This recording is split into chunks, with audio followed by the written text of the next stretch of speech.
யோசிச்சு பாருங்க. நல்ல தாய் வயிற்றுலேருந்து பிறந்தா இப்படி யோசிப்பாங்களா? சிந்திப்பாங்களா? எவ்வளோ கேவலமாக, மனசு எவ்வளோ கேவலமாக, கொடூரமாக, வக்கர புத்தியாக மாறி இருக்குன்னு நீங்கள் நினச்சி பாருங்கள். அந்த மனசை அடக்கிறதுக்கு, ஒடுக்கிறதுக்கு, அதை சமநிலைப்படுத்துறதுக்கு, பக்குவப்படுத்துறதுக்காக தானே மகான்கள்லாம் தவங்கள் கொடுத்தாங்க, யோகங்கள் கொடுத்தாங்க, தியானங்கள் கொடுத்தாங்க, பயிற்சிகள் கொடுத்தாங்க. ஏன் இந்த மனசு அப்படி பேய் போல அலையும்டா, பேய் போல அலையும்.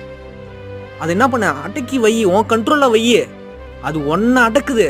இதை பாரு, அதை பாரு, தப்பு பண்ணு, திருடு, ஏமாத்து, பொய் சொல்லு, அது உங்க கண்ட்ரோல்ல இருக்கணும். அப்ப என்ன பண்ணோம்? பயிற்சி பண்ணோம், தியானம் பண்ணோம், தவம் பண்ணோம், யோகம் பண்ணோம், மூச்சு பயிற்சி பண்ணோம், பிராணாயாமம் பண்ணோம். இதெல்லாம் பண்ணாம மனசு சமநிலைப்படுமா? சிந்திச்சு பாருங்க.